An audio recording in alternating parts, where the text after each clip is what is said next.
చేరువచ్చిన సోదరులందరికీ మన ప్రభువును ప్రియరక్షకుడైన క్రీస్తు వారి నామములో పేరు పేరున వందనాలు తెలియజేస్తున్నానండి. అందరూ బాగున్నారా? దేవుని మహాకృపను బట్టి ఇంత భయంకరమైన ఎండల్లో కూడా దేవుడు మనల్ని కాపాడి మంచి ఆరోగ్యాన్ని ఇచ్చి ఈ మధ్యాహ్న కాల సమయమందు దేవుని యొక్క మహాజ్ఞాన సంగతులను మన ఆత్మలకు అత్యంత అవసరమైన వాక్యాలను నేర్చుకోవడానికి ఆయనను స్తుతించడానికి దేవుడిచ్చిన గొప్ప సమయాన్ని బట్టి మనమంతా కూడా మన కన్నతండ్రిని దేవునికి కృతజ్ఞతాస్తుతులు చెల్లించే బద్దులమైన ప్రార్థన చేసుకొని మనం పాఠ్యభాగంలోకి వెళదాం. అందరూ తలలో ఉంచినట్లయితే ప్రార్థన చేసుకుందాం. మమ్మల్ని అత్యంత మిక్కిలిగా ప్రేమిస్తున్న మా కన్నతండ్రి, ఈ పరిశుద్ధమైన నామమునకు వందనములు తండ్రి. మధ్యాహ్న కాల సమయమందు మీ పిల్లలుగా తండ్రి మేము ఈ విధంగా చేరి ఈ మహాజన సంగతులను తండ్రి కొద్ది నిమిషంలో ధ్యానించుచుండగా మాకు సహాయం తెలియచేయండి. ఇంతవరకు తండ్రి మీ జీవఫలాలు అర్పించాము. మీకు ఇష్టమైన యాగంలో మీ సన్నిధి చేయాలని మేము నమ్ముతూ ఉన్నాం తండ్రి. ఇక ఈ స్త్రీల కూడికకు చేరువచ్చిన ఈ పిల్లలైన వారందరినీ తండ్రి పేరు పైన దీవించండి. వారి కుటుంబాన్ని చల్లగా కాపాడండి. అనారోగ్యాలతో బాధపడుతున్న పిల్లలైన వారందరినీ దైవ జ్ఞాపకం చేసుకొని మంచి ఆరోగ్యాన్ని ప్రసాదించండి తండ్రి. ఇప్పుడు వాక్యాన్ని చెప్తున్న నాకును సంయోజనమైన జ్ఞానాన్ని జ్ఞాపకశక్తిని అనుగ్రహించండి. వినిచున్న పిల్లలు మేమంతా కలిసి తండ్రి మీ వాక్యాన్ని పరిశీలించి ధ్యానించి తండ్రి దాన్ని ఆచరణలో పెట్టి మీకు ఇష్టలుగా భూమి మీద బ్రతికే గొప్ప ధన్యతరం అందరికీ ప్రసాదించవలసిందిగా వేడుకుంటూ మా ప్రభువును ప్రియరక్షకుడైన క్రీస్తు వారి అతి శ్రేష్టమైన నామమును ప్రార్థనడి వేడుకుంటున్నాం మా కన్న తండ్రి ఆమేన్. మరి ఒకసారి అందరికీ వందనములు తెలియజేస్తూ మనం అపోస్తల కార్యంలో నేర్చుకుంటూ వస్తున్నాము. అపోస్తలు చేసిన కార్యములు దాని ఒక గ్రంథమే రాయడం, ఒక పుస్తకంలో రాయడం మనం చూస్తున్నాం. మరి 7వ అధ్యాయంలోకి మనం వచ్చాము. చక్కగా సమాధానాలు చెప్పారు. 7వ అధ్యాయం బాగానే నేర్చుకుని వచ్చారు. మరి అదేవిధంగా ప్రతి ఒక్క తరగతి జాగ్రత్తగా, ఇది మనుషులు మనం ఊహించి లేకపోతే మనం వచ్చేట్లు మాట్లాడుకోవడానికి మనం రాలేదు కదా. దేవుని యొక్క మాటలు కనుక చాలా జాగ్రత్తగా ఒక సొన్నైనా ఒక పొల్లైనా తప్పిపోకుండా మనం వినాలండి. చాలా జాగ్రత్తగా మనం విని గ్రహించవలసిందిగా మంచిగా కోరుతూ ఉన్నాను. అయితే అపోస్తల కార్యములు గత వారం శివక్ గారు 7వ అధ్యాయం 35వ వచనం వరకు మీకు వివరించారు. క్లుప్తంగా ఇప్పుడు కోసం చదివితే చెప్పారు. ఒకసారి జ్ఞాపకం చేస్తూ ఇక్కడ స్టెఫన్ గారి యొక్క సందర్భం మనకి 6వ అధ్యాయం 7వ అధ్యాయంలో కూడా కనబడుతూ ఉంటుంది. స్టెఫన్ గారు ఎవరండి? స్టెఫన్ గారు ఎవరు? 7గురుల్లో ఒకరు. ఎవరు 5గురు? ఆహారం పంచిపెట్టుటకు అపోస్తలుల చేత ఎన్నుకోబడిన వారు, జ్ఞానము వివేకము కలిగిన 7గురు. ఆ 7గురులో ఒకడే స్టెఫన్ గారు. మరి స్టెఫన్ గారు ఈ భోజనం వడ్డించడానికి కదా పెట్టారు. మరి ఆయన వాక్యం చెప్పొచ్చా? అంటే 24 గంటలు భోజనం చేసుకునే ఉంటారా? మరి అందుకే భోజనం వడ్డించడంలో కూడా జ్ఞానము వివేకము కలిగిన వారిని ఎందుకు పెట్టారని అంటే, కేవలం శరీరానికి ఆహారం వడ్డించడం మాత్రమే కాదు, ఆత్మీయ ఆహారము కూడా వడ్డించాలి. రుచిగా వడ్డించాలంటే చక్కగా ప్రిపేర్ అయ్యి వాక్యం కూడా చెప్పాలండి. మరి ఈరోజు వాక్యం మేము వింటున్నాము, కేవలం వినేవారుగా ఉంటాము, లేక పరిచర్య చేస్తున్నాము సరిపోతుంది అనుకుంటే పొరపాటు. అసలు ముఖ్యముగా మనం నేర్చుకోవాల్సింది ఏంటి? వాక్యము. మిగతావి అవసరమే, సెకండరీ థింగ్ కాదు. కానీ మొదట మనం వాక్యం కోసమే కదండి చేయాల్సి వేసిన వాక్యం కోసమే కదా మనం అంతా వచ్చేది. వాక్యం నేర్చుకోవాలి. వాక్యం నేర్చుకోవడానికి రాబోతున్న వారికి మనం పరిచర్య చేస్తున్నాం, బాగానే ఉంది. కానీ వాక్యం నేర్చుకోవాలి కదా. కేవలం వినువారు మాత్రమే ఉండాలని దేవుడు కోరుకున్నాడా? లేదు కదా. ఇప్పుడు మనం చదువుకుంటాం, మీరు కేవలం వినువారు మాత్రమే ఉండక అంటాడు. కేవలం ఎప్పుడు వినేవారుగా ఉంటే వినేసి విడిచిపెట్టేసి వారుగా ఉంటే ప్రయోజనం ఉంటుందా? నిష్ప్రయోజనం అయిపోతుంది. వాక్యం బుడిదలో పోసిన పన్నీర్ అయిపోతుంది. ఎంత విలువైన వాక్యం కనుక వాక్యం వింటూ మనసుతో గ్రహించి మనసులో భద్రపరచుకోవాలి. మెత్తని హృదయమైన పలకల మీద, నోట్స్లో మాత్రమే కాదు, మెత్తని హృదయమైన పలకల మీద రాసుకొని భద్రం చేసుకోవాలి. మళ్ళా తర్వాత 2 వారాల తర్వాత ఏదైనా కూడా చరిత్ర మనకు జ్ఞాపకం ఉండాలి కదా. ఎప్పటి చరిత్ర జ్ఞాపకం చేస్తున్నాడు స్టెఫన్ గారు? నిన్న మొన్న జరిగిన చరిత్ర కాదండి అది. ఎక్కడ పూర్వీకులు అబ్రహాము కాలం, ఎక్కడ పాత నిబంధన కాలం, ప్రారంభం అబ్రహాము గారి దగ్గర నుంచి ఇంకా అవన్నీ చెప్పుకుంటూ వస్తున్నాడంటే ఎంత జ్ఞాపకం అందించుకున్నాడు ఒకసారి ఆలోచించండి. మరి మనం జ్ఞాపకం ఉంచుకోద్దా? అయిపోయేటి పాఠాలు అప్పుడే మర్చిపోయాం అనుకో అని అలా ఉండకూడదండి. ఎప్పుడు అడిగినా మనకు చరిత్ర తెలిసి ఉండాలి. ఇశ్రాయేలు రాజులు, యూదా రాజులు, న్యాయాధిపతులు అన్నీ నేర్చుకుని వచ్చాం.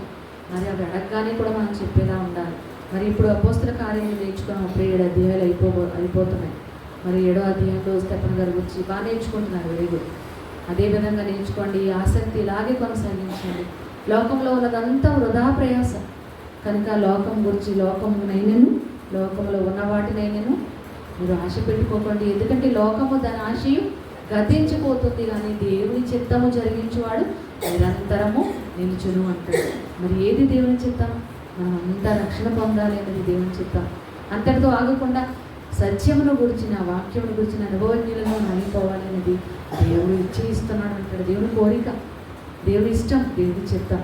కనుక వాక్యం బాగా నేర్చుకొని మన మధ్యలో గుర్తుపెట్టుకొని అనేక మందికి చెప్పేవారంగా మనం అంతా కూడా ఉండాలి. ఇక్కడ స్టెఫెన్ గారు కేవలం ఆహారం పంచిపెట్టే బాధ్యత నాకు అప్పగించాను కాబట్టి నేను ఆహారాలు పంచిపెట్టుకుని ఉండిపోతాను అనట్లేదండి. ప్రతి ఒక్క క్రైస్తవుని మీద, క్రైస్తవులు ధరించిన క్రైస్తవుని మీద ఈ బాధ్యత ఉన్నది. సువార్త ప్రకటించవలసిన భారము మన మీద ఉన్నది అని మర్చిపోకూడదు. మరి స్టెఫెన్ గారు ఎప్పటి నుంచి అండి? పెద్దలైన అబ్రహాము, ఎందుకంటే వారిని ఎలాగైనా యూదులేనండి. క్రీస్తు వారు జన్మించిన యోధా జాతే వారిలో ఉన్నవారు క్రీస్తు వారిని అంగీకరించలేదండి. ప్రవక్తలు గ్రంథాలు ప్రవచించారు కదా, ఇదిగో రాబోతున్నాడు మెస్సయ్య. మెస్సయ్య అంటే రాజు, మిమ్మల్ని ఏలే రాజు, చివరి రాజు, మిమ్మల్ని ఏలే ప్రవక్త రాబోతున్నాడు అని ఎన్ని చెప్పినా కూడా వారు నమ్మట్లేదండి. ఎందుకంటే వారు వాత వేయబడిన మనస్సాక్షి అంటారు కదా, అసలు వినే పరిస్థితిలో లేరు. వింటున్నారు కానీ ఎందుకో అంగీకరించలేకపోతున్నారు. వచ్చిన ఆయన ఈయన కళ్ళ ముందు కనిపిస్తున్నాడు కదండి, ఎన్నో అద్భుతాలు సూచక్రియలు చేస్తున్నాడు.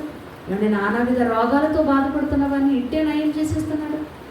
మరి ఇవన్నీ ప్రవచనాలండి, రాయబడ్డాయి కదా. పైగా కన్య మరియు గర్భంగా ధరిస్తాడు, వస్తాడు అని చెప్పి ముందుగా యెషయా ప్రవక్త కానీ, ఇర్మీయా ప్రవక్త కానీ, మీకా గారు కానీ వీళ్ళు రాయించారు కదా. మరి ప్రవక్త గ్రంథాలు నిరంతరం చదువుకుంటున్న వారికే అర్థం కాలేదండి. వాళ్ళు చెప్తున్నప్పుడు వినాలి కదా. అందుకే ఇక్కడ స్టెఫెన్ గారు కూడా ప్రవచనాలు ఎత్తి మరీ చూపుతుంటారండి. ప్రతి ఒక్కరు కూడా ప్రవచనాలు ఎవరు ఏమన్నారో పెద్దల కాలం నుంచి చెప్పుకొస్తున్నారండి. ఎంత కష్టపడి ఉంటాడో ఒకసారి ఆలోచించండి. అబ్రహాం గారు, ఎక్కడ అబ్రహాం గారికి దేవుడు మాట ఇచ్చాడు, కేవలం ఇశ్రాయేలు అనుకుంటే పొరపాటు. వాళ్ళ పితరులైన అబ్రహాం గారికి కూడా దేవుడు నేను చూపించబో దేశానికి నువ్వు వెళ్ళాలి, అది సస్యశ్యామలమైన దేశం, పాలు తేనెలు ప్రవహించు దేశము అన్నాడు. మరి ఆ దేశాన్ని, కనాను దేశాన్ని ఎప్పుడు ఇచ్చాడు అనుకుంటున్నారు?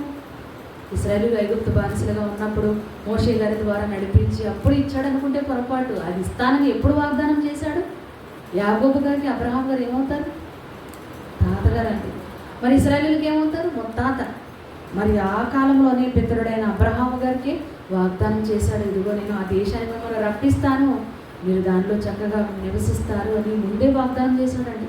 అవన్నీ ఇప్పుడు ఈ ప్రవచనాలన్నీ కూడా ముందే చెప్పేశాడండి దేవుడు. ప్రవచనం అనగానే భవిష్యత్ ముందుగానే చెప్పేది దానిని ప్రవచనము అంటాం. మరి ఇదిగో 400 మరలా వీళ్ళు ఐగుప్తు బానిసలుగా వెళ్ళిపోతారు. ఈ సంతానం అబ్రహాం గారికి ముందే చెప్తున్నారండి. అసలు పిల్లలే లేని టైంలో ఇదిగో ఇసుక రేణువులంతా విస్తారంగా, ఆకాశ నక్షత్రములంతా విస్తారంగా నీకు సంతానాన్ని కలుగు చేస్తాను అని ఒక్క కుమారుడే ఇచ్చాడు, ఇస్సాకుని. ఇష్మాయేలు ఆగర సంతానం ఇచ్చాడు అనుకోండి. వాగ్దాన పుత్రుడు ఎవరు? ఇస్సాకు ఒక్కడే. ఒక్కరి ద్వారా జనాంగాలన్నీ కూడా ఆశీర్వదింపబడతాయని దేవుడు ఇవ్వడం జరిగింది. మరి ఇస్సాకు పుట్టిన కుమారుడు యాకోబు. ఈ చరిత్ర మనకు ఎప్పుడూ గుర్తుండాలి. పితరుడైన అబ్రహాము కుమారుడు ఇస్సాకు కుమారుడే యాకోబు. యాషావు ఉన్నాడండి, యాషావు పేరు రాలేదు, చేష్టత్వం అమ్మేసుకున్నాడు కనుక యాకోబు అని పేరు వచ్చింది. మరి యాకోబుకు 12 మంది కుమారులు పుడతారు. మరి యాకోబుకి దేవుడు పేరు మారుస్తాడు ఇశ్రాయేలు అని. మరి ఇశ్రాయేలుకు పుట్టిన 12 మంది కుమారులు ఇశ్రాయేలీయులుగా పిలువబడ్డారు. ఓకే అండి, ఇది చరిత్ర. మరి ఇశ్రాయేలీయులకి వారు ఐగుప్తు బానిసలుగా వెళ్ళిపోవడం, ఎందుకు ఐగుప్తుకి వెళ్ళిపోయారు అని అంటే 11వ కుమారుడు యాకోబుకి 11వ కుమారుడైన యోసేపు గారిని అన్నలు అమ్మవేయడం, మరి ఆ తర్వాత కరువు రావడం, ఇవన్నీ చెప్పుకొస్తున్నారండి స్టెఫెన్ గారు. ఇవన్నీ జ్ఞాపకం చేస్తున్నారు వారికి. మరి స్టెఫెన్ ఏమండి యోసేపు గారిని అమ్మేయడం, అక్కడ దేవుడు ఆశీర్వదించడం యోసేపు గారిని. ఆ తర్వాత అన్నలకి తను తాను కనపరుచుకోవడం, ఆ తర్వాత వీళ్ళుండే కనాను దేశంలో కరువు రావడంతో వీరందరూ కలిపి అప్పుడు ఎంతమంది వచ్చేసారు? ఇంచుమించు 70 మంది, తర్వాత ఇక్కడ 75 మంది అని చెప్పారు. 75 రావడం జరుగుతుంది. మరి అలా వచ్చిన వారు ఇక్కడ స్థిరపడిపోయారండి, ఐగుప్తులో ఉండిపోవడం. మరి ఫరో రాజు యోసేపు గురించి తెలిసి మీ వాళ్ళందరినీ కూడా వచ్చి అని చెప్పడం, అలా 70 మంది రావడం, వాళ్ళందరూ కూడా విస్తరించిపోతున్నారండి. మరి సంతానం అభివృద్ధి చెందుతారు కదా. అప్పుడు ఐగుప్తీయుల కంటే ఇశ్రాయేలీ జనాంగం ఎక్కువైపోతున్నారు. అప్పుడు పెద్ద తలకాయలు అంటారు, పెద్దోళ్ళందరూ చనిపోతారండి. యోసేపు కూడా చనిపోతాడు. అప్పుడు యోసేపుని ఎరుగని మరొక రాజు, ఫరో రాజు కూడా మనలో వస్తాడు. మరి అప్పుడు వాడు ఏమనుకుంటాడు, మన దేశంలో మన వాళ్ళు ఉండాలి తప్ప ఎక్కడో అన్ని దేశంలో పరవాసులుగా వచ్చారు వీళ్ళు. కరువు వచ్చే సమయంలో 70 మందికి వచ్చి వీళ్ళేంటి ఇంతమంది అయిపోయారు. రేపు పొద్దుట ఏమంటారండి, ఎక్కువ మంది అయిపోయిన తర్వాత మాది దేశం అని అంటారు, ఐగుప్తు దేశం మాది అని అనేస్తారేమో అని చెప్పి ఏం చేశాడండి, మగపిల్లలందరినీ కూడా చంపించేస్తే ఇక సంతానం అభివృద్ధి చెందదనుకొని అండి హెబ్రీలో లేక ఇశ్రాయేలీలో మగ సంతానం అందరినీ చంపించేస్తున్న సమయంలో అప్పటికే 430 సంవత్సరాలు అయిపోయిందండి, బానిసలుగా చేసేసుకున్నాడు. అయినా కూడా అతను ఏం చేశాడు, ఇంకా సంతానం అభివృద్ధి చెందుతుంది కనుక మగపిల్లలందరినీ చంపించేయాలి అనుకున్నప్పుడు ఆ సమయంలో మోషే గారు పుట్టించాడు దేవుడు. ఇశ్రాయేలీలు తన ప్రజలను ఏర్పరచుకున్నాడు. మరి వారు నలిగిపోతున్నారు, కట్టు బానిసలుగా మగ్గిపోతున్నారు. మరి ఇలాంటి సమయంలో దేవుడు మోషే గారు పుట్టించాడండి. నాకు తెలుసు. మరి మోషే గారు 3 నెలలు తల్లి దాచింది, ఇక దాచలేక జమ్మిపెట్టెలో విడిచిపెట్టింది. జమ్మిపెట్టి చేసి దానిలో బరుండ పెట్టి మరి ఫరోకు మారితే గత వారం మీరు తెలుసుకున్నారు. ఇదంతా మనకి చరిత్ర తెలుసు. ఇదంతా కూడా ఎవరు చెబుతున్నారు అనుకుంటున్నారు? ఇదంతా ఎవరు చెప్తున్నారండి? పెద్దల కాలం నుంచి వారికి జ్ఞాపకం చేస్తున్నారు. వాళ్ళు ఒకవేళ నమ్ముతారేమో అని. అయితే చూడండి 35వ వచనం నుంచి మళ్ళీ చదువుతాము. మోషే గారిని ఐగుప్తులో చూడండి అధికారిని గాను తీర్పని గాను నిన్ను నియమించిన వాడు ఎవడని వారు నిరాకరించిన ఈ మోషేను అతనికి పొదలో కనబడిన దేవదూత ద్వారా దేవుడు అధికారిని గాను విమోచకుని గాను నియమించి పంపెను. గుర్తు చేస్తున్నాడండి. వారు నిరాకరించారు. కానీ అలాంటి మోషేను దేవుడు మన మామింటికి వెళ్ళిపోయాడు కదండి, ఐగుప్తీని ఒకటి చంపేశాడు కనుక భయపడి ఫరోకు భయపడి వెళ్ళిపోవడం జరుగుతుంది. గత వారం మీరు విన్నారు. మరి అక్కడి నుంచి పొదలో తన మామ గొర్రెల మందరం మేపుతున్నప్పుడు పొద కాలిపోతుంది కానీ బూడిదైపోవట్లేదు, మండిపోతుంది. అలాంటప్పుడు పొదలో దేవదూత కనబడి నిన్ను అధికారిగా విమోచకునికి ఇశ్రాయేలు నుంచి ఐగుప్తు బానిసలుగా మగ్గిపోతున్న ఇశ్రాయేలును విమోచించడానికి విమోచకునిగా నిన్ను నియమిస్తున్నాను అని దేవుడు పంపించడం జరుగుతుంది. ఇదంతా కూడా క్లుప్తంగా చెప్తున్నాడు. 36వ వచనం నుండి చదువుదాం చూడండి. అపోస్తల కార్యములు 7వ అధ్యాయం 36వ వచనం చదవండి. అతడు ఐగుప్తులోను ఎర్ర సముద్రములోను 40 ఏండ్లు అరణ్యములోను మహత్కార్యములను సూచక క్రియలను చేసి వారిని తోడుకొని వచ్చాను. చూడండి, పితరులైన ఇశ్రాయేలీలను ఎలా తోడుకొని వచ్చాడో అంటే ఐగుప్తులో 10 తెగుళ్ళు, అవన్నీ అద్భుతాలు కదండి. పేలు తెగుళ్ళు వచ్చేసాయి, తర్వాత వడగండ్లు, తర్వాత గడ్డల రోగం వచ్చేసింది, తర్వాత ఏగులు, బొద్దింకలు కాదు కప్పలు, ఏమండి ఇవన్నీ కూడా మనం చూస్తూ ఉంటాం. చివరకు వారి తొలిచూలు సంతానం చచ్చిపోయారు. మరి చీకటి పశువులన్నీ కూడా చనిపోయాయి. మరి వీటన్నిటినీ కూడా దేవుడు వారికి కలిగించి దేవుని యొక్క గొప్పతనం, దేవుని యొక్క మహిమను చాటి చెప్పుకున్నాడు. మరి ఐగుప్తులోను ఎర్ర సముద్రంలోనూ కడకు ఎర్ర సముద్రం అడ్డు వచ్చింది. వెనకాలేమో శత్రు సైన్యాలు తరుముకుంటూ వస్తున్నాయి, ముందునేమో ఎర్ర సముద్రం ఉంది. ముందు నుయ్యి వెనక గొయ్యి అన్నట్టు వారి పరిస్థితి. అప్పుడు మరలా సడుపుకున్నారు ఇశ్రాయేలీలు. ఎలాంటి వారంట, లోబడ నల్ల చిన్న తేడా వచ్చిందనుకోండి వెంటనే మోషే మీద అహరోన్ల మీద పడిపోయేవారండి. అంటే వాళ్ళని అంటుంటే ఎవరిని అన్నట్టు? దేవుని అన్నట్టు. ఎందుకంటే దేవుడు నియమించాడు కదా వారిని. మరి దేవుని తరపున దేవుని మాటలు చెప్పడానికి మధ్యవర్తులుగా ఉన్న ప్రవక్తలండి. మరి వారిని దైవజనులుగా ఉన్న వారిని అంటున్నారండి. మరి దాని తర్వాత మనం చదువుకుంటాం. సౌలు రాజు క్రైస్తవుల్ని హింసిస్తున్నప్పుడు క్రీస్తు వారు కనిపించి ఏమన్నారండి? సౌలా ఈ వేళ నన్ను హింసించుచున్నావు. అదేంటి, క్రీస్తు వారు లేరు కదా అప్పటికి. మరి క్రీస్తు వారు ఏంటి నన్ను హింసిస్తున్నావు అని అన్నారు అంటే ఎవరిని హింసిస్తున్నాడు అక్కడ? సౌలు ఎవరిని హింసిస్తున్నాడు? క్రైస్తవులు అంటే ఎవరిని హింసించినట్టు? క్రీస్తుని ధరించిన వారు, క్రీస్తు కొరకు రాజ్య సువార్తను ప్రకటిస్తున్న వారు కనుక ఆ సువార్తను ప్రకటించకుండా అడ్డుకుంటున్నారు కనుక వారిని అంటే క్రీస్తుని అన్నట్లే. మరి ఇక్కడ దైవజనులు దేవుని మాటలు చెబుతున్న దైవజనులు అంటే మోషే అహరోనులు. మరి వారిని అనొచ్చా? వారి మీద సడుగుకుంటే దేవుడి మీద సడుగుకున్నట్టే. కనుక వాళ్ళు ప్రతి చిన్న విషయాన్ని వెంటనే నోరు పారేసి వెళుతున్న తొందరపాటు అంటారు కదా, తొందరపాటు. కనుక ఈరోజు వాళ్ళ చరిత్ర నేర్చుకుంటున్న మనం ఎలా ఉండాలని, వారు సణిగి ఎవరి వల్ల చనిపోయారంటాడు, సంహారముల చేత నాశనం అయిపోయారు, చచ్చిపోయారు, అరణ్యంలో రాలిపోయారు, మరి వారి వల్ల మీరు సణగుడి అంటాడు. వారి చరిత్ర నేర్చుకుంటున్నాము వీరిని విడిచిపెట్టడానికి కాదు, లేక ఎవరికైనా చెప్పడానికి మాత్రమే కాదు, మన జీవితంలో మనం అన్వయించుకొని వారి వల్ల మనం ఉండకూడదని యుగాంతమందున మనకు బుద్ధి కలుగుటకు, యుగాంతమందున మనకు బోధ కలుగుటకు రాయబడ్డాయి. కనుక ప్రతిదీ మన జీవితంలో అన్వయించుకోవాలండి. మరి వారు సడుగుకున్నారు, వారు నాశనం అయిపోయారు. ఈరోజు మనం కానీ వెంటనే తొందరపడి మాటలు అనేస్తున్నాము. ఇక్కడ లెక్చరర్స్ అయిన వారు పాఠాలు చెప్తున్న వారి మీద కానీ, తండ్రి గారి మీద కానీ, ప్రసాద్ గారి మీద కానీ, ఎవరి మీద, తోటి సహోదరుని మీద, కడకు తోటి సహోదరుని మీద కూడా వెంటనే మాట విసరకూడదండి.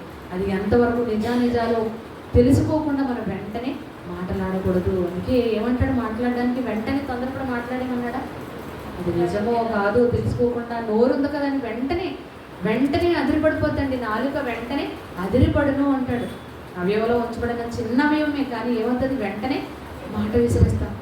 పెద్దలు అంటారు కదా, మాట జారితే తీసుకోలేము, కాలు జారినా తీసుకోగలం, కానీ మాట ఒకసారి అనేసామనుకోండి అది మనసులో గుర్తుండిపోద్దా, మళ్ళీ వెనక్కి తీసుకోగలం. ఎన్ని ఆ మాటకు జోడించి తప్పైపోయింది, నేను ఇలా వేరే ఉద్దేశంతో అన్నా అని ఎన్ని చెప్పినా ఇంకా మాట మాత్రం గుచ్చుకుంటుందండి మనసులో, హృదయంలో ఉండిపోద్ది. కనుక వెంటనే మాట్లాడకూడదు. మాట్లాడుటకు ఏమంటాడు, మాట్లాడుటకు నిదానించువాడును. వెంటనే కోపడిపోతాం. ఒక మాట ఇలా ఎవరైనా అంటే వెంటనే సర్రమని కోపడిపోతాం. కానీ కోపపడటకు కూడా మనం ఏమన్నాడు, కోపపడటకు నిదానించువాడును, మాట్లాడుటకు నిదానించువాడును. కానీ ఇశ్రాయేలులో ఎలా ఉన్నదండి, వెంటనే ఇదిగో నీళ్ళు లేవు తాగడానికి, అరణ్యం మమ్మల్ని చంపడానికి తీసుకొచ్చాడు మోషే. ఆ రోజు మమ్మల్ని చంపడానికి తీసుకొచ్చాడు అంటే ఎన్ని అద్భుతాలు చేసి తీసుకొచ్చిన దేవుడు నీళ్ళు ఇవ్వడం వాళ్ళకి, అక్కడ నీళ్ళు ఇవ్వలేడా, బండను కొట్టి నీళ్లు రప్పించాడు. మరలా రెండవసారి నీళ్లు లేకుండా పోయి మరలా సణుక్కుంటున్నారండి. ఒకసారి నీళ్ళు ఇచ్చాడు కదా వాళ్ళ కళ్ళ ముందు, మరి అప్పుడైనా నమ్మాలి కదా. వెంటనే సడుగుతే ఆ సడుగులలో అయ్యండి ఆ కోపంలో వెళ్ళి బండను కొట్టేశాడండి. ముందు దేవుడు కొట్టమన్నాడు కనుక అలవాట్లో పొరపాటు బండను కొట్టేశాడండి. వీరు విసుగు పుట్టించడం వల్లే కదండి బండను కొట్టేశాడు. బండతో మాట్లాడమన్నది కానీ బండను కొట్టావు అని. రెండోసారి కొట్టాడు. మొదటిసారి కొట్టినప్పుడు నీళ్ళు రాలేదు, ఆలోచించాలి కదా, ఎందుకంటే ఆలోచించలేకపోయాడు. వెంటనే మరొకసారి బండను కొట్టగానే నీళ్ళు అయితే వచ్చేసాయి. కానీ తర్వాత దేవుడు, ఇదిగో ఇశ్రాయేలు ఎదుట నా నామాన్ని నువ్వు దూషించినట్టు అయ్యావు కనుక నీవు పాలు తేళ్లు ప్రవహించి అంత కష్టపడి నడిపించినా కూడా ఆ దేశంలో నువ్వు ప్రవేశించవు అని చెప్పేశాడు. ద్రోహులారా అన్నందుకు ఏమండి ఆ పాలు బండను దేవుని మాట వెనక ధిక్కరించినందుకు పొరపాట్లు కూడా ధిక్కరించకూడదా, దేవుని మాట ధిక్కరించకూడదండి. దేవుడు ఏం చెప్పాడు మనకి, మీ సహోదరులను ఒకరికంటే ఒకరిని ఘనముగా ఎంచమంటే మనం ఏం చేస్తాం, మనమే మన దృష్టికి ఘనంగా ఎంచుకుంటాం. నేనే జ్ఞానిని, నేనే చాలా నీతిమంతుడిని, మిగతా వాళ్ళందరూ కూడా పాపాత్ములు అన్నట్టు చూస్తాం. అది తప్పండి. అలాగా ఉంటే కనుక మనం ఎప్పటికీ మన జీవితంలో ఆత్మీయ జీవితంలో ఎదగలేమండి. మన దృష్టికి మనం ఎప్పుడు కూడా తగ్గించుకోవాలి, అప్పుడు మనం హెచ్చించబడతాము. అందుకే ఏమంటాడు, తన దృష్టికి తానే నీతిమంతుడని అనుకోవద్దు, నేనే బుద్ధిమంతుడి అని ఎప్పుడు మనం అనుకోకూడదు. ఒకవేళ ఎవరైనా బుద్ధులు చెప్తున్నప్పుడు కూడా సాత్వికంతో మనం అంగీకరించాలి. మరి ఎందుకు చెప్తున్నారు, ఒక క్షణం వాళ్ళ వైపు కూడా మనం ఆలోచిస్తే అప్పుడు విషయం అర్థమవుతుందండి. ఎప్పుడు మన వైపే, ఎందుకంటే మనది మనకి ఎప్పుడు కరెక్ట్గానే అనిపిస్తుంటుంది. దేవుడే చెప్పాడు, అది నేను చెప్పిన మాట కాదు. ఒకని మార్గము తన దృష్టికి సరి అయినదిగా కనబడను, కానీ తొదకది మరణమునకు దారి తీయొచ్చు. అంత ప్రమాదం ఉంది కనుక ఒక్క క్షణం ఆలోచించండి, తప్పేముంది, ఆలోచించాలి. మాట నోరుంది కదని మాట వెంటనే విసిరేయకూడదండి. మాట ఈజీగా అనేయగలం, ఎదుటివారు అన్నారని మనము కూడా అనేసాం అనుకోండి, వారికి మనకి తేడా ఏమిటి. క్రైస్తవులుగా మన లక్షణం కాదది. మనము మాట్లాడటకు నిదానించాలి. ఎందుకు వేగిరపడాలన్నాడు, దేవుని మాట వినడానికి వేగిరపడి రావాలి. మనం మాట్లాడుకునేటప్పుడు మాత్రం వేగిరపడకూడదు, తొందరపడకూడదు, నిదానించాలి. ఓకే అండి. ఇక్కడ ఇశ్రాయేలీయులు వెంటనే సణుక్కునేవారు. నీళ్లు లేవు, ఒకసారి నీళ్ళు ఇచ్చాడు, మరొకసారి నీళ్ళు లేనప్పుడు మళ్ళా రప్పిస్తాడు కదా, ఆగాలి కదా. వెంటనే ఈ అరణ్యంలో మమ్మల్ని చంపడకు తీసుకొచ్చాడు మోషే అని చెప్పి వెంటనే సణుగుకునేవారు. అలాంటి కార్యక్రమం మనలో ఉండకూడదని యుగాంతమందర మనకు బుద్ధి కలటానికి దేవుడు గ్రహిస్తున్నాడు.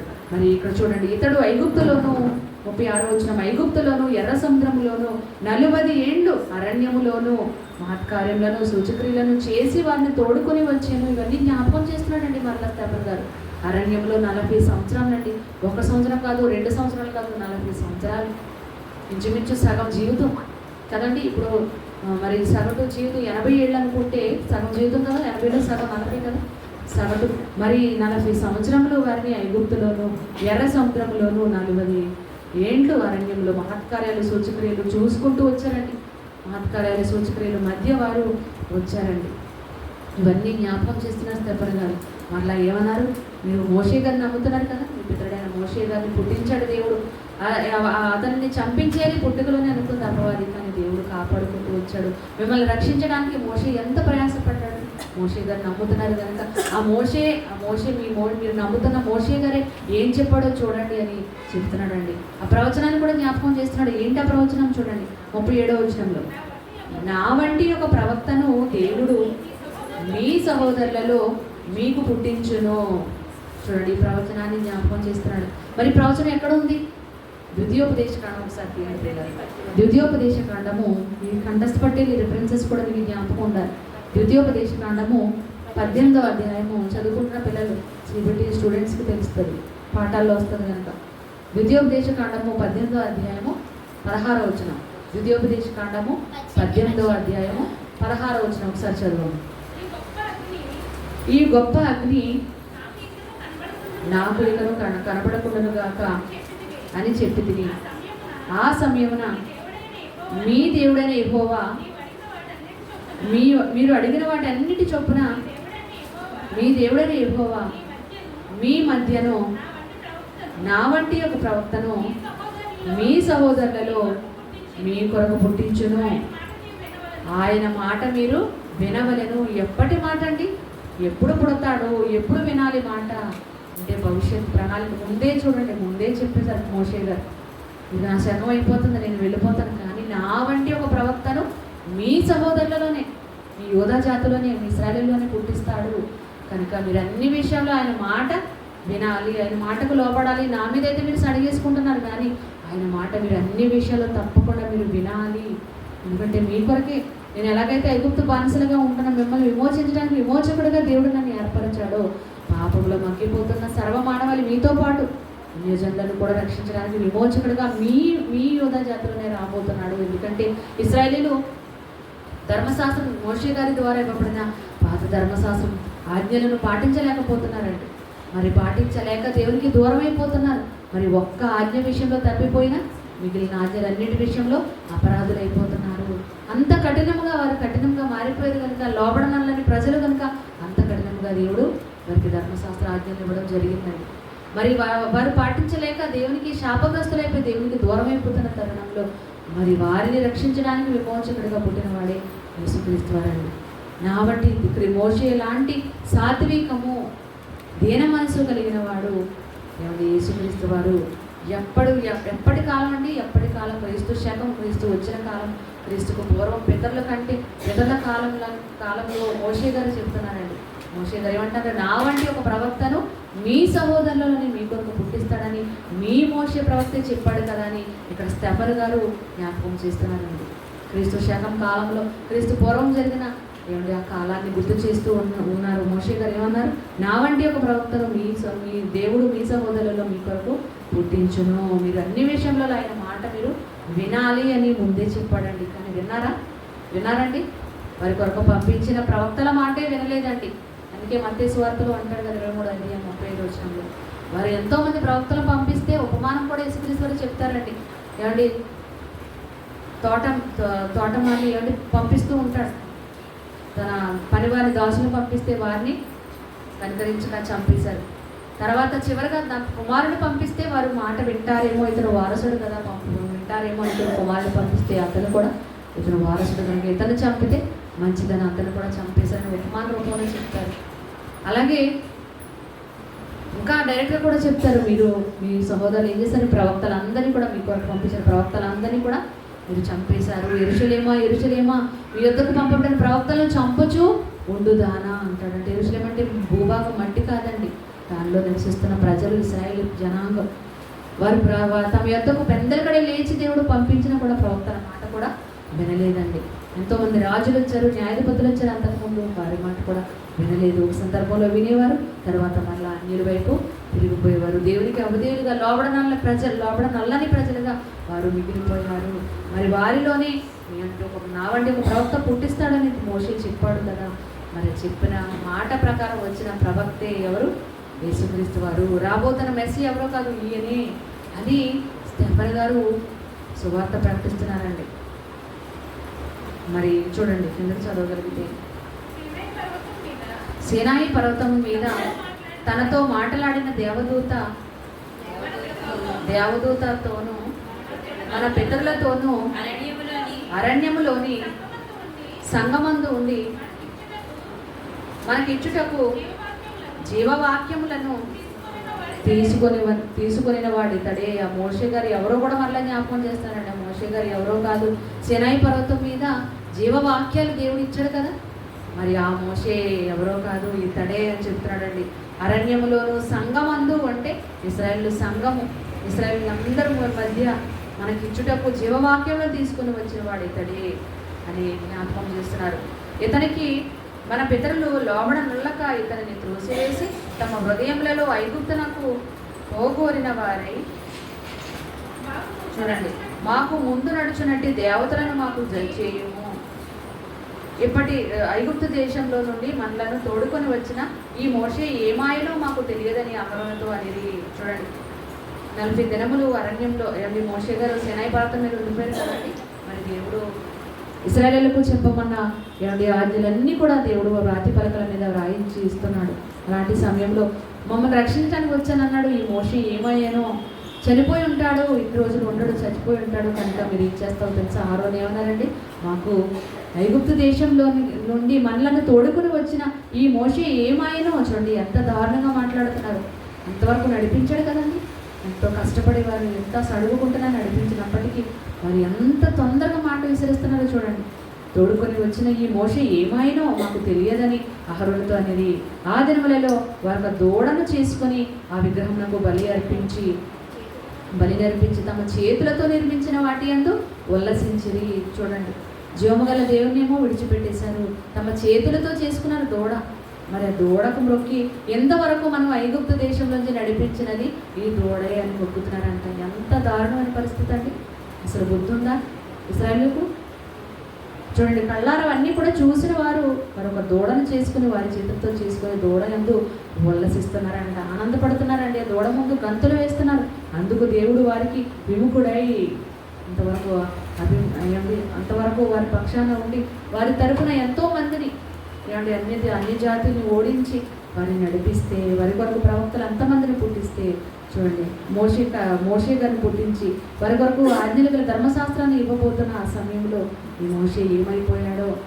కనుక మాకు ఒక దూడను చేయి, ఇంతవరకు ఐగుప్తు నుండి రప్పించినది ఈ దూడే అని దూడ ముందు గంతులు వేస్తూ తినుచు త్రాగుచు ఉల్లసిస్తున్నారంట. అలాంటి సందర్భంలో అందుకు దేవుడు వారికి విముఖుడై, విముఖుడైపోడండి వారికి. ఆకాశ సైన్యమును సేవించుటకు వారిని విడిచి వెళ్ళాను. దేవుడు విడిచిపెట్టేశాడండి. దేవుడే విడిచిపెడితే పరిస్థితి ఏంటండి? కాపాడవలసిన దేవుడే, తోడుగా ఉండవలసిన దేవుడే, తోడుగా ఉంటానని మాట ఇచ్చిన దేవుడే విడిచిపెట్టేస్తే ఆ పరిస్థితి ఎలా ఉంటుందండి? అందుకే క్రొత్త నిబంధనలో కూడా అంటాడు, దేవునికి మనం చోటు ఇవ్వకపోతే విడిచిపెట్టేస్తాడా? మరి ఇక్కడ ఇశ్రాయేలును చోటు ఇచ్చారండి, దూడను చేసుకుంటారా? జీవముగల దేవుని విడిచిపెట్టేసి ఒక దూడను చేసుకొని అంతవరకు దేవుడు చేసిన అద్భుతాలు సూచక్రియలు 40 సంవత్సరములు చూశారు కదండి. మరి చూసిన వారు నమ్మక వెంటనే దూడను చేసుకున్నారు అంటే మరి దేవుడు విముఖుడైపోయాడండి. దేవుడు వారిని విడిచిపెట్టేశాడు అంటున్నాడు. మరి ఈరోజు మనము కూడా దేవుడు మనల్ని విడిచిపెట్టేయడానికి అవకాశం ఉందా? వారినే విడిచిపెట్టేశాడు. నా ప్రజలను ఏర్పరచుకున్న ఇశ్రాయేలుని విడిచిపెట్టేశాను అన్నప్పుడు మనల్ని విడిచిపెట్టడా? ఎప్పుడు విడిచిపెట్టేస్తాడు మనల్ని? ఎప్పుడు విడిచిపెట్టేస్తాడండి? దేవునికి మన మనసులో చోటు ఇవ్వనప్పుడు. అందుకే అంటాడు కదా, వారు దేవునికి తమ మనసులో చోటు ఇయ్యనొల్లకపోయిరి గనుక అంటాడు. ఇయ్యనొల్లకపోయిరి కనుక దేవుడు ఏం చేస్తాడు? అప్పుడు విడిచిపెట్టడమే కాకుండా ఎవరికి అప్పగించేస్తాడు? చేయరాని కార్యములు చేయుటకు దేవుడు భ్రష్ట మనసుకు వారిని అప్పగించెను. ఎంత ప్రమాదం అండి! దేవుడే అప్పగించేస్తే ఇంకా మన పరిస్థితి ఏంటి? ఎవరైనా తప్పించగలరా? ఇక ఎంతమంది రక్షకులు రక్షించగలరా? దేవుడే కాదంటే మన పరిస్థితి ఏంటో అసలు ఆలోచించండి. కనుక చేయరాని కార్యాలు దేవుడే చేయటకు, దేవుడే మన భ్రష్ట మనసుకు అప్పగించే విధంగా మనము అస్సలు ఉండకూడదు. అలాంటి పరిస్థితి తెచ్చుకోకూడదండి. ఇశ్రాయేలీయుల వలె వాళ్ళు చెత్త నేర్చుకుంటారు. మనము జీవమగల దేవుని విడిచిపెట్టేశారండి. వాళ్ళు జీవమగల దేవుని విడిచిపోవునట్టి భ్రష్ట హృదయమో ఒకవేళ మీలో ఎవరి అందైనను చేదని వేరు మొలుస్తుందేమో దాన్ని కత్తిరించి మీ వద్ద నుంచి పారవేయండి, విడిచిపెట్టి వెళ్ళిపోకండి అని దేవుడు చెప్తున్నాడు. పిల్లలు హెచ్చరిస్తున్నాడు. కనుక జీవమగల దేవుని మనం ఎట్టి పరిస్థితుల్లో ఇశ్రాయేలీయుల వలె విడిచిపెట్టకూడదు. వారు విడిచిపెట్టేశారు. ఒక దూడ వైపు తిరిగిపోయారండి. నోరు వాయలేని ఒక దూడ వారి చేతులతో చేసుకున్న దూడ వైపు తిరిగిపోయినప్పుడు దేవుడు వారికి విముఖుడైపోయాడండి. దేవుడు విముఖుడైపోయాడు. అప్పుడు ఏమంటున్నాడు చూడండి, వాటి అందు వారు ఉల్లసించని అందుకు దేవుడు వారికి విముఖుడై ఆకాశ సైన్యమును సేవించుటకు వారిని విడిచిపెట్టాడు. దేవుడే విడిచిపెట్టేశాడండి. ఎందుకంటే వాళ్ళు సేవించేస్తున్నారు. మొలేకు రంపాయి అనే దేవతల వైపు తిరిగిపోయి ఆకాశ సైన్యములు ఎన్ని దేవతలు ఉన్నాయో అన్ని జాతీయులకి ఆ దేవతల వైపు తిరిగిపోయి వాటిని కూడా పూజించేస్తున్నారండి. అసలు పూజించవలసిన దేవుడిని నేను తప్ప వేరొక దేవుడు మీకు ఉండకూడదు అన్న మొట్టమొదటి ఆజ్ఞని వారు ధిక్కరించే వారిగా ఉన్నప్పుడు ఎన్నిసార్లు చెప్పాడండి, నా ఆజ్ఞని మీరు మీరకూడదు అని ఎన్నిసార్లు చెప్పిన వారు మీరిపోయేవారుగా కనబడుతున్నారు. కనుక దేవుడే ఇక్కడ విడిచిపెట్టేశాడండి. విముఖుడైపోయి ఆకాశ సైన్యమును సేవించుటకు వారిని విడిచిపెట్టెను. ఇందుకు ప్రమాణముగా మరలా ప్రవక్తల గ్రంథాన్ని జ్ఞాపకం చేస్తున్నాడు చూడండి. ఇందుకు ప్రమాణంగా ప్రవక్తల గ్రంథమందు ఇలాగూ వ్రాయబడి ఉన్నది. ఏమని వ్రాయబడి ఉందండి చదవండి. ఇశ్రాయేలు ఇంటి వారులారా, మీరు అరణ్యములో 40 ఏండ్లు బలి పశువులను అర్పణములను నాకు అర్పించితిరా. మీరు పూజించుటకు చేసుకొనిన ప్రతిమలైన మొలేకు గుడారమును రంపాయను దేవత యొక్క నక్షత్రమును మోసుకొని పోతిరి. సిగ్గుందండి ఇశ్రాయేలీయులకు. చూడండి ఎంత దారుణమైన పరిస్థితిలో ఉన్నారు. ఏంటి సొమ్మొకటిది సోకొకటిది అంట చూసారా. అంత కష్టపడి మోషేని పుట్టించి అన్ని తెగుళ్ళు రప్పించి దేవుడు అంత అద్భుతాలు వారి మధ్య సూచక్రియలు చేయించి 40 దినములు సూచక్రియలు అద్భుతాలు చేయించి నడిపిస్తే మరి ఎలాగండి మొలోకు దేవత రంపాయము దేవత యొక్క నక్షత్రాలు మోసుకొని వెళ్ళిపోతున్నారండి. కనుక ఏం చేశాడు దేవుడు, బబులోను ఆవలికి మిమ్మల్ని కొనిపోయాను. కనుక బబులోను మొట్టమొదటి ప్రపంచాన్ని ఏలిన మొట్టమొదటి మహాసామ్రాజ్యమే బబులోను మహాసామ్రాజ్యం అండి. దాని అధినేత ఎవరు? బబులోను అధినేత నెబుకద్నెజరు. ఆ నెబుకద్నెజరును దేవుడే పంపించి తీసుకొని వెళ్ళిపో, ఇక నా ప్రజలను తీసుకొని వెళ్ళిపోని చెరకు వెళ్ళిపోయేటట్టు చేశాడండి. ఒకనాడు ఆ చెర నుంచి విడిపించాడు, ఐగుప్తు చెర నుంచి విడిపించాడు. మరలా బబులోను చెరకు వెళ్ళిపోయారు. కారణం దేవునికి లోబడకపోవడం వల్ల, దేవుని ఆజ్ఞలకు లోబడక. నేను తప్ప వేరొక దేవుడు మీకు ఉండకూడదు. పైన ఆకాశం అందే కానీ, క్రింద భూమి అందే కానీ, భూమి క్రింద నీళ్ళ అందే కానీ దేని రూపం అనేది మీరు చేసుకునకూడదు, దానికి మీరు పూజించకూడదు అని చెప్పిన ఆ మాటకే టోటల్ రివర్స్గా వారు ప్రవర్తించడం చూస్తున్నాం. మొలేకుకు ఆకాశ నక్షత్రాలు ఏంటి రంపాయలు నక్షత్రాన్ని మోసుకొని వెళ్ళారంట. దేవుడు ఏది చెప్పాడో అది కాకుండా చెప్పనిది చేయడం. నేటి క్రైస్తవుల పరిస్థితి కూడా అలాగే ఉంది కదండి. సమాజంలో ఉన్న నామకార్థ పేరుకు మాత్రమే క్రైస్తవులు ఈరోజు. వారు ఎలా ఉన్నారు, దేవుడు బైబిల్లో చెప్పింది ఒకటి, దానికి వ్యతిరేకంగా చేస్తున్నారు క్రైస్తవులైన వారు. మీరు ఇలాగే బాప్తిసం తీసుకోవాలంటే అలా కాదు, మేము వేరే విధంగా తీసుకుంటాం.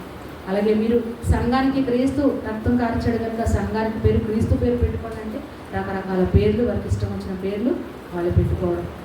ప్రతిదీ ఒకటని కాదండి, ప్రతిదీ ఇలా చెప్పుకుంటూ పోతే టోటల్గా దేవుడు చెప్పనివి చేయడం. ఒకనాడు ఇశ్రాయేలీయులు అదే చేశారండి. దేవుడు వద్దు అన్నదే వారు చేశారు. ఏమండి మన పిల్లలు, కడుపున పుట్టిన పిల్లలు కానివ్వండి, మన ఇంట్లో వారు కానీ మనం వద్దు అన్న పని చేస్తున్నారు అనుకోండి, ఎంత కోపం వస్తుంది మనకి. ఒకసారి చెప్తాం, క్షమిస్తాం, పోన్లేదు పిల్లలు కదా తెలియదు. మళ్ళీ రెండవసారి చెప్తాం, ఇంకా వినలేదు అనుకోండి, మూడోసారి గద్దించి కేకలు వేసి చెప్పినా కూడా వినలేదు అనుకోండి. అప్పుడు ఏం చేస్తామండి? దండిస్తాం, వాళ్ళని గట్టిగా కొడతాం. మరి దేవుడు కూడా తన పిల్లలు నా పిల్లలు అని కునుకక నిద్రపోక ఎంతో ఉన్నతంగా వారిని అన్య జాతీయుల మధ్య ఎంతో ఉన్నతంగా ఇశ్రాయేలీయులు వస్తున్నారంటే హడలండి. మిగిలిన జాతీయులకు వీరు దేవుడు జీవమగల దేవుడు, వీరు వెనక ఉన్నది జీవమగల దేవుడు, వీరంటే చాలా గొప్పవాళ్ళు, దేవుని ప్రజలు, ఇది వారికి పేరండి. మరి అలాగ అంత ఉన్నతంగా నిలబడితే అలాంటి దేవుడినే వీరు విడిచిపెట్టేసి ఏమండి వాళ్ళ దారిలోకి అన్యుల దారిలోకి వెళ్ళిపోతే దేవునికి కోపం రాదండి. దేవుడి కోపం మండిపోయిందండి. దేవుడికి కోపం వచ్చి దేవుడే అప్పగించేశాడంట. మరి బబులోను చెరకు అప్పగించేశాడు. అదే చెప్తున్నాడు ఇక్కడ ప్రాఫెసీ. ఇక్కడ స్టెఫెన్ గారు జ్ఞాపకం చేస్తున్నాడండి. రంపాయము దేవత యొక్క నక్షత్రాలను మోసుకొని పోయి కనుక బబులోను ఆవలికి మిమ్మను కొనిపోయేదను అని ముందుగానే చెప్పాడండి. దేవుడు ఇది చెప్పకుండా చేయలేదండి. మీరు ఈ ఆజ్ఞలు గైకుంటే మీరు ఆశీర్వదింపబడిన వారు అవుతారు. సస్యశ్యామలకు కనాను దేశాన్ని మీరు వెళ్ళి అక్కడ చక్కగా బ్రతుకుతారు. ఒకవేళ నా ఆజ్ఞలు గైకొనకపోతే మీరు శాపగ్రస్తులైపోతారు. ఆశీర్వాదానికి బదులు మీకు శాపం వచ్చేస్తుంది. నా నుండి మీ కోపం రప్పించకండి అని ఎన్నోసార్లు చెప్తాడండి. చెప్పిందే చెప్పినా కూడా వారు ఏం చేశారండి? దేవతల వైపు తిరిగిపోయారు. కనుక దేవుడు ఏం చేశాడు? బబులోను ఆవలికి మిమ్మల్ని కొనిపోయేదను అతడు చూచిన మాదిరి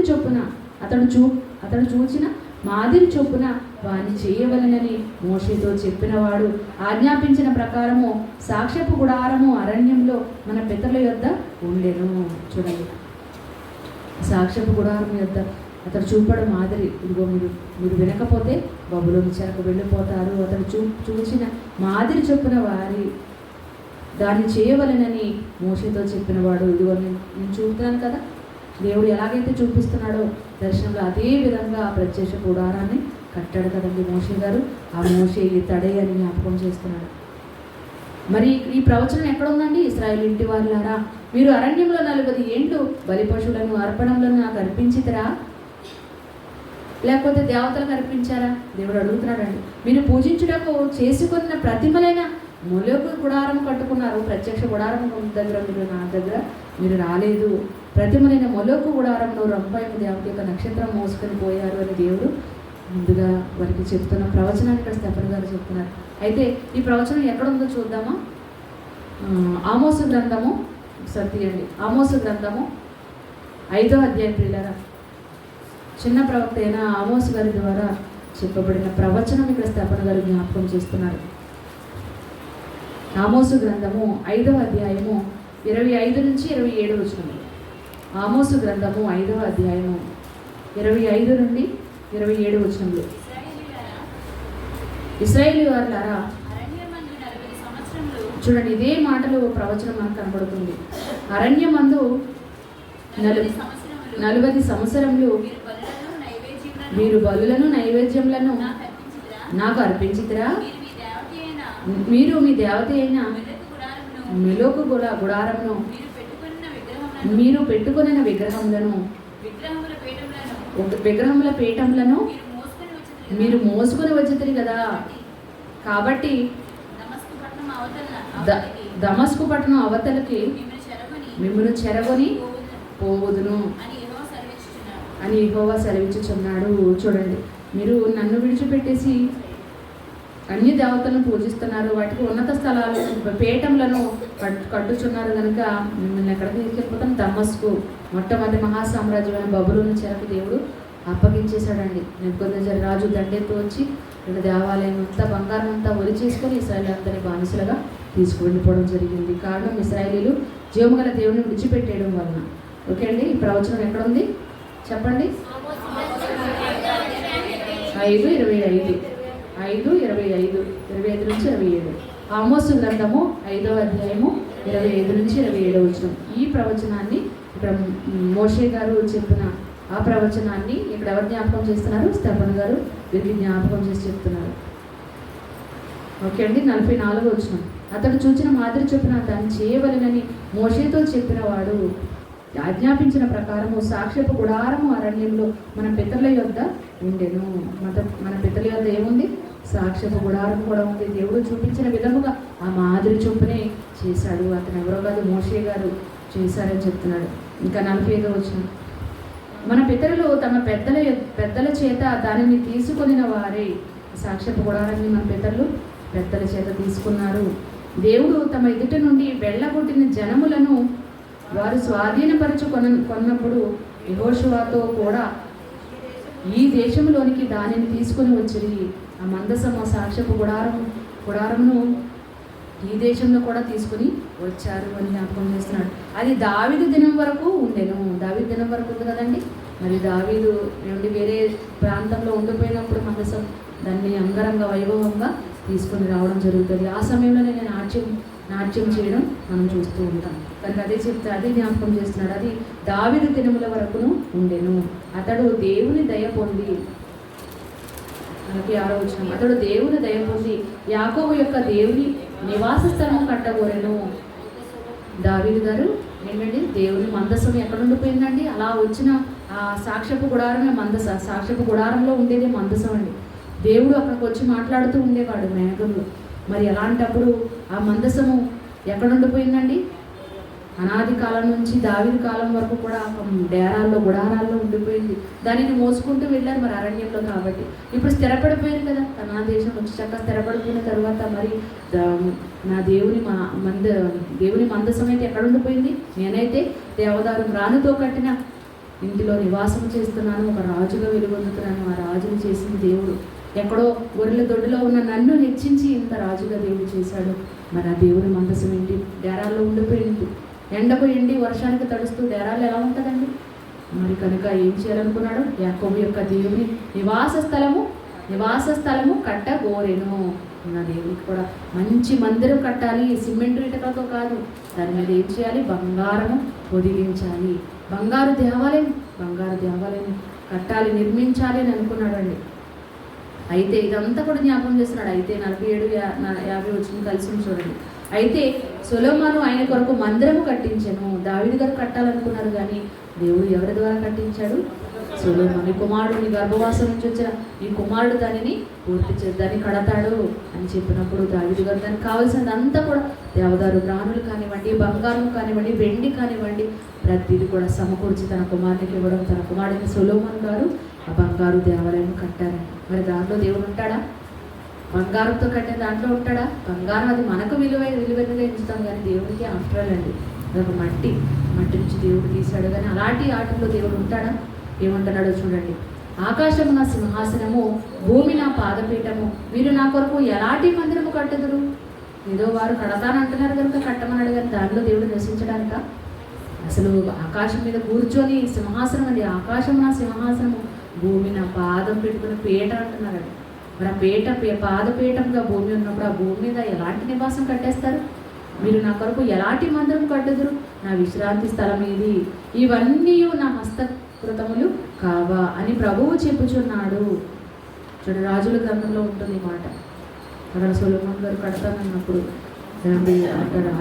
మహాకాశములు నన్ను పట్టజాలము. ఆరోగ్యం 38 వచ్చిన అనుకుంటా. తర్వాత చదువుకోండి. దినవృత్తాంతం 2వ గ్రంథం 2వ అధ్యాయము 6వ వచనం. వెరీ గుడ్, రాసుకోండి. 2వ అధ్యాయం 6వ వచనం, దినవృత్తాంతంలో 2వ గ్రంథం. మహాకాశములు సైతం నన్ను పట్టజాలవు. ఇక్కడ కూడా ఆకాశం నా సింహాసనము, భూమి నా పాదపీఠము, మీరు నా కొరకు ఎలాంటి మందిరం కట్టుదురు? ఇవన్నీ నా విశ్రాంతి స్థలం ఏది? ఇవన్నీ నా హస్తకృతములు కావా అని ప్రభువు చెప్పుచున్నాడు అని ప్రవక్త పలికిన ప్రకారము సర్వోన్నతుడు హస్తకృత ఆలయంలో నివసింపడు. నివసింపడండి. ఎవరి హస్తాలతో కట్టినది ఇది? మనుషుల హస్తాలతో కట్టినది. మరి ఎక్కడ ఉంటానన్నాడు? నాకు తెలుసు. ఎక్కడ ఉంటానన్నాడండి? చేతి పని, దేవుని చేతి పని అండి. తన హస్తాలతో, తన స్వహస్తాలతో కట్టుకున్న ఆలయంలో నేను ఉంటానన్నాడు. మరి ఎవరిలో ఉంటాడు? మనలో అండి. మీరు జీవగల దేవుని ఆలయమై ఉన్నారని మీరు ఎరుగరా అంటారు. కనుక మనలను దేవుడు కట్టుకున్నాడు కనుక మనలో దేవుడు ఉంటానన్నాడు. మనల్ని ఎవ్వరు కూడా కట్టలేరు. ఒక రక్తపు బొట్టు కూడా మనల్ని ఎవరు కూడా చేయలేరండి. కనుక అలాంటి విచిత్రం ఏమిటి? వింతైన మన దేహంలోని దేవుని ఆలయం ఈ కాలంలో. కానీ అప్పుడు కూడా కానీ వారు కట్టారు అని జ్ఞాపకం చేస్తున్నాడండి. సర్వోన్నతుడు హస్తకృతాలయంలో నివసింపడు అని చెప్తున్నాడు. ఇవన్నీ జ్ఞాపకం చేస్తూ 51వ వచనం. ముష్కరులారా, హృదయములను చెవులను దేవుని వాక్యమునకు లోపరచ నల్లని వారులారా. చూడండి, ఎవరైనా తిడితే వింటారండి వాక్యం. కానీ ఎందుకు కోపం వచ్చేసిందంటే వీరు అప్పటి నుంచి మీ పితరులు లోబడ నల్లని ప్రజలు, వారు తిరుగుబాటు చేశారు, వారి వలె మీరును అంటాడు. వారి వలె మీరు కూడా ఇంకా నమ్మట్లేదు అని చెప్పి ముష్కరులారా అంటే మూర్ఖంగా ప్రవర్తిస్తున్నారు. మీరు కూడా ముష్కరులారా, హృదయములను చెవులను అంటే కేవలం చెవులు మాత్రమే ఇస్తే కుదరదా వాక్యానికి? చెవులతో విని విడిచిపెట్టేయకూడదండి. హృదయం వరకు వెళ్ళాలి.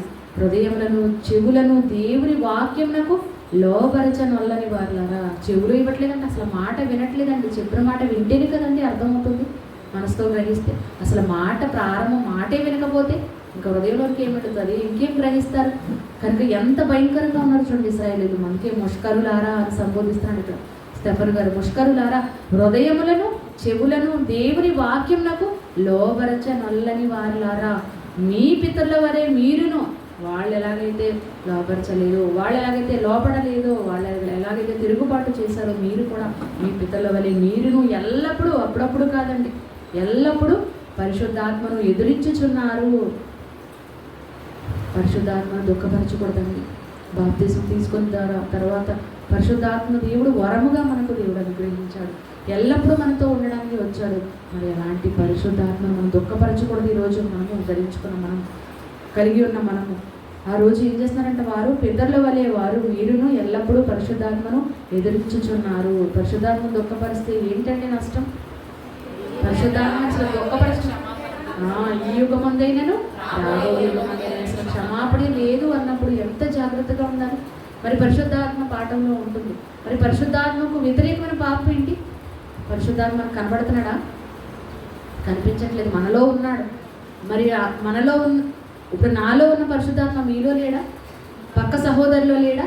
మరి అలాంటప్పుడు తోటి సహోదరిని మనం దూషిస్తున్నాము, ద్వేషిస్తున్నాం అనుకోండి, అప్పుడు ఎవరు బాధపడతారు? వారిలో కూడా ఉన్నది ఎవరి ఆత్మ? దేవుని ఆత్మ, పరిశుద్ధాత్మ. అలాంటప్పుడు బాధపడ్డా అప్పుడు ఎవరిని దుఃఖపరిచినట్లు? తోటి సహోదరిని అనుకుంటున్నారు కానీ పొరపాటు, కానీ ఎవరిని దుఃఖపరుస్తున్నా మీకు తెలియకుండానే పరిశుద్ధాత్మ దుఃఖపరుస్తున్నారంటే ఏ నేరంలో మనం ఉన్నాం? క్షమాపణ లేని నేరంలో మనం ఉన్నాం. కనుక చాలా జాగ్రత్త. ఒకనాడు మోషే గారు ఆ తప్పు చేసినందుకే ద్రోహులారా అన్నాడండి. అది అందరూ ఇశ్రాయేలు అందరూ ఎవరు? దేవుని ప్రజలండి. వారు ఎంత తప్పు చేసినప్పటికీ దేవుని ప్రజలు కనుక వారిని ఏమీ అనకూడదా? వారు విసిగిస్తున్నా కూడా ఏమనకూడదా? ద్రోహులారా అనేసాడండి. మరి అంత విసిగిస్తున్నారు కనుక అంత సాత్వికం కలిగిన భూమి మీద మిక్కిలి సాత్వికుడైన మోషే గారే తట్టుకోలేక ద్రోహులారా అనేసాడు. అందుకు దేవుని మాట ధిక్కరించినందుకు పాలుతేలి ప్రవచ దేశానికి దేవుడు వెళ్ళనీయలేదు. కనుక ఈరోజు పరిశుద్ధాత్మకు వ్యతిరేకంగా మనము పాపం ఎట్టి పరిస్థితుల్లో చేయకూడదు. అలాగే వాక్య విషయంలో తప్పు చెప్పిన, వాక్య విషయంలో ఎవరైనా తప్పు పొరపాటుని చెప్పేసినా వెంటనే సరి చేసుకుంటాం. ఎందుకు సరి చేసుకోవాలి? సరి చేసుకుంటే నేను తప్పు చెప్పానని, నేను తప్పుగా చెప్పానని నేనేమో చిన్న చూపు చూస్తారేమో, అలాగే ఎప్పుడు అనుకోకూడదండి. విశ్వాస విషయంలో మాత్రం మనకు మొహమాట అనేది ఉండకూడదు. అందుకే వెంటనే సరి చేసుకోవాలండి. ఎందుకంటే క్షమాపణ లేని నేరం అయిపోతుంది. కనుక ఈ యుగమందైనా నువ్వు రాబో యుగమందైనా నువ్వు పరిశుద్ధాత్మ వ్యతిరేకమైన పాపం అయిపోతుంది. కనుక వెంటనే సరి చేసుకోవాలి. ఇది పరిశుద్ధాత్మకు వ్యతిరేకమైన పాపం. పరిశుద్ధాత్మను ఎట్టి పరిస్థితుల్లో మనము దుఃఖపరచకూడదు. తోటి సహోదరుని వెంటనే తోలనాడి వెంటనే మాట మనము విసిరేయకూడదు. కనుక ఎల్లప్పుడూ ఏం చేస్తున్నారంట? పరిశుద్ధాత్మను ఎదిరించుచున్నారు. మీ పితరుల వలె మీరును ఎల్లప్పుడూ పరిశుద్ధాత్మను ఎదిరించుచున్నారు అన్నాడు. 52వ వచనం, మీ పితరులు ప్రవక్తలలో ఎవరిని హింసింపక ఉండిరి? చెప్పండి, ఎవరు హింసించకుండా ఉన్నారు మీ పితరులు? ప్రవక్తలు ఎంతమందిని పంపించినా వారు అందరినీ కూడా హింసించారు. వాళ్ళ మాట వెనుకపోవడమే హింసించడం అంటే. రాళ్లతో కొట్టాలని చూశారు, చాలా హింస పెట్టారు. ఎవరిని హింసించకుండా ఉన్నారు? ఏ ప్రవక్తని వదలలేదు అంటున్నాడు. ఆ నీతిమంతుని రాకను గురించి ముందు తెలిపిన వారిని చంపిరి. క్రీస్తు వారు రాబోతున్నారని యెషయా ప్రవక్త, యిర్మీయా ప్రవక్త, మీకా ప్రవక్త, ఇంకా ప్రవక్తలు అందరూ ప్రవచించిన ప్రవక్తలు మాటలను వినలేక సరికదా వారిని హింసించారు. అదే చెప్తున్నాడు. ఆ నీతిమంతుడు క్రీస్తు వారండి రాబోతున్నారని. ఆ నీతిమంతుని రాకను గూర్చి క్రీస్తుని గూర్చిన ప్రవచనాలండి. ఆ నీతిమంతుని రాకను గురించి ముందు తెలిపిన వారిని చంపిరి. ఆయనను మీరు ఇప్పుడు అప్పగించి హత్య చేసిన వారైతే. ప్రవక్తలను చంపేశారు మీ పితరులు, ఇప్పుడు మీరేం చేస్తున్నారు? అదే తప్పు మీరు చేస్తున్నారు. ఇప్పుడు తన కుమారుడిని పంపిస్తే కుమారుడైన క్రీస్తు వారిని కూడా నమ్మకం మీరేం చేస్తున్నారు? అప్పగించి హత్య చేసిన వారైతే. దేవదూతల ద్వారా నియమింపబడిన ధర్మశాస్త్రము మీరు పొందితిరి కానీ దానిని గైకొనలేదని చెప్పాను. ధర్మశాస్త్రం అయితే మీరు తీసేసుకున్నారు, పొందారు, కానీ దానిని అసలు మీరు వినలేదు, హృదయంలో పెట్టలేదు, అసలు దానిని అనుసరించలేదు. అసలు వినకే పోకపోతే హృదయంలో ఎక్కడ పెడతారండి? హృదయంలో లేకపోతే ఏం కైకుంటారు చెప్పండి? హృదయంలో ఉన్నదాన్ని బట్టి కదా దాన్ని బట్టి ప్రవర్తిస్తారు. కనుక అలా ఉండకూడదు. ఈ ప్రజలు అంటాడు, లోబడ నల్లని ప్రజలు, ఈ ప్రజలు పెదవులతో నన్ను కనపరుస్తున్నది కానీ వారి హృదయం ఎలా ఉంది? నాకు దూరముగా ఉన్నది. మనుషులు కల్పించిన పద్ధతుల వైపు తిరిగిపోతున్నారు. ఏమంటే ప్రధాన యాజకులు, పెద్దలమైన ధర్మశాస్త్రోపదేశకులు, పెద్దలమైన శాస్త్రుల పరిచయం తమను తాము హెచ్చించుకొని వాళ్ళు పెట్టిన ఆచారాల వైపు వెళ్ళిపోయారండి. దేవుడు ఆజ్ఞలేమో మీరారు, దేవుని ఆజ్ఞలు ప్రక్కన పెట్టేశారు. టోటల్గా మనుషులు కల్పించిన పద్ధతులు, దేవుడు చెప్పాడని వాటిని ఆచరిస్తున్నారు. ఏంటి, పళ్ళు కడుక్కోవడం, నీళ్లు చల్లుకోవడం, పుదీనాలను సోపులో 10 ఉంది అంటే అనుకూలమైన చిన్న చిన్నవి వారు ఎలాగైతే పెట్టుకున్నారో వాటినే పాటించారు తప్ప ఇవే దేవుడు చెప్పాడని ఎంత నిష్టగా పాటించేస్తున్నారు. కానీ అసలైన ఆజ్ఞను మీరు మీరారు. న్యాయంగా ప్రవర్తించండి, మీరు తోటి సోదరు పట్ల ప్రేమ కలిగి దయ కలిగి ఉండండి, కనికరంలో దయను మీరు మరచిద్దని. చిన్న చిన్నమైన సోపులో పుదీనాల మాత్రం మీరు పదవిస్తున్నారు. ఇదే చెయ్యాలని ప్రజల మీద రుద్దారు ఆ రోజు శాసులు పరిచయం. ఈరోజు క్రైస్తవులు కూడా అలాగే ఉన్నారండి. వారికి వీరికి ఏమీ తేడా లేదు. వారు కూడా ఏం చేస్తున్నారండి, ఏవో వాళ్ళు కల్పించుకున్న మతపరమైన లేక ఏమంటే సంస్థాపరమైన ఆచారాలు వాటికి ఎక్కువ ప్రయారిటీ ఇస్తారు తప్ప దేవుని వాక్యాన్ని మాత్రం పక్కన పెట్టేస్తారండి. దేవుని వాక్యం ఎలా ఉందా లేదా అని విశ్వాసమైన వారు కూడా చూడట్లేదు. కనుక అలా మనం ఉండకూడదని దేవుడు రాయించాడు. ఆ ప్రవచనాలన్నీ కూడా ఎత్తి చూపించి స్తెఫను గారు చెబుతున్నారండి. 53వ వచనం వరకు చెప్పాను. నెక్స్ట్ వచ్చే లెక్చర్స్ మీకు వివరిస్తారు మిగిలిన భాగాన్ని. ఇలా స్తెఫను గారు బోధిస్తూ ఉన్నప్పుడు ఏం జరిగిందో అనేది నెక్స్ట్ వచ్చి లెక్చరర్ చెప్తారు. ఎంతవరకు అర్థమైంది అనుకుంటున్నాను. ప్రవచనాలు ఎత్తి స్తెఫను గారు వారికి బోధించడం జరుగుతుంది. మరి ఈరోజు నేర్చుకుంటున్న మనం ఏం పాఠం నేర్చుకోవాలి? వారి వలె తిరుగుబాటు చేసేవారిగా, లోపల వల్లని ప్రజలుగా మనము ఉండకూడదు. వారి వలె సడగొక్కకూడదు. వారి వలె వెంటనే తొందరపడి మాట్లాడకూడదు.